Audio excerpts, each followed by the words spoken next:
BG and Carol, his auntie. Right.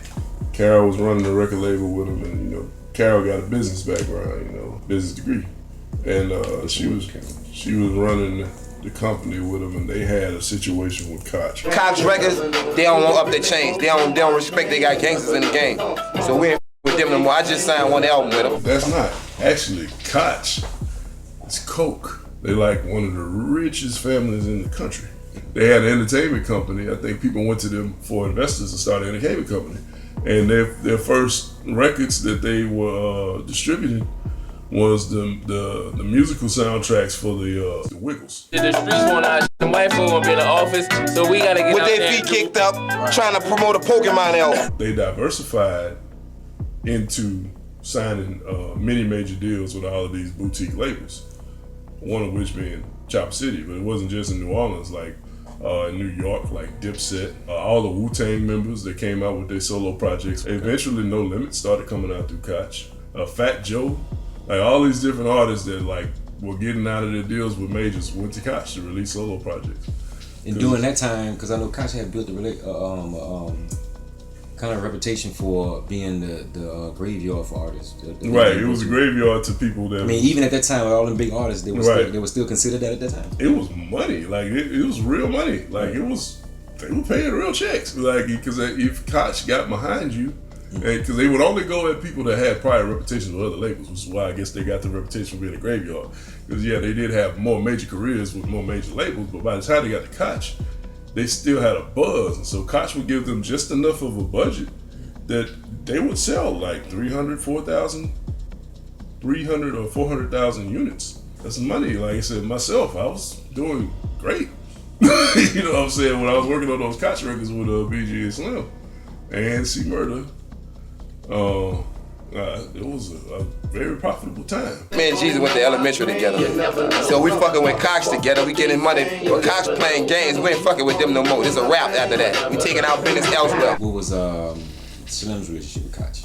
Slim ended up getting introduced to Koch by BG. BG had already put out one record with Koch, Life After Cash Money, which was his first solo record. Once he left Cash Money and it was in the process working on a second album, he set up a meeting with Slim and Koch, and Koch, basically caught his wave as well. So BG definitely facilitated that relationship, and how'd it work out?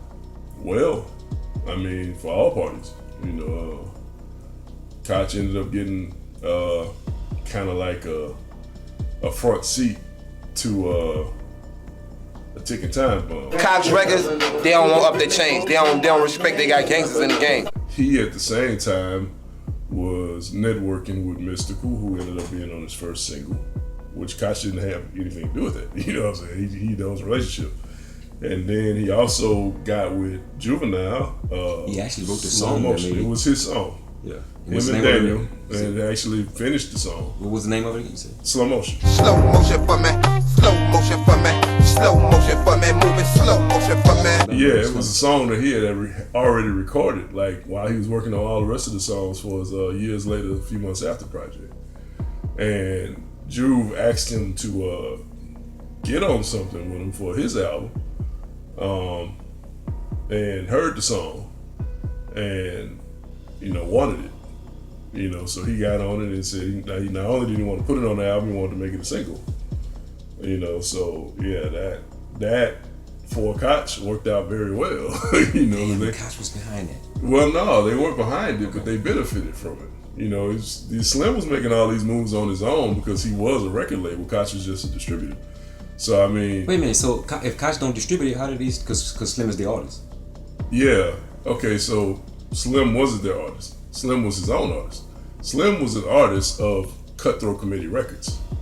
Koch wasn't a record label, it was a distributor. They're just distributing the record. Basically, you do all of the legwork yourself. You're responsible for recording, for tracking, for image, and all of those other things as a record label is. And all you're doing is bringing them the package once it's done. They front you the marketing budget. So they were giving them budgets of like $300,000 or so. Okay. Anywhere from 150 to 300 grand. Give us the fucking money and let us work it how we supposed to work it. Yeah, we gonna ball and chill with y'all money. We supposed to. He was telling me how he had just linked up with G-Unit. A lot of people didn't know Slim was about to sign with G-Unit as an artist. And he was telling me how as soon as he gets back in town, that he wanted to lock himself in the studio with me and put hooks on as many beats as he could to try to shop them to 50. So we had plans. Same thing with Daniel. You know, we both know he was like excited. We had just shot the video for Love Me, Love Me Not, like maybe a week or so before. And he was dating Macy Gray. Who was? Soulja Slim. Soulja Slim was dating Macy Gray. Oh yeah. Please say that again. Soulja Slim was dating Macy Gray. She's from LA. He was spending a lot of time in LA. He was going to LA a lot to link with G-Unit. He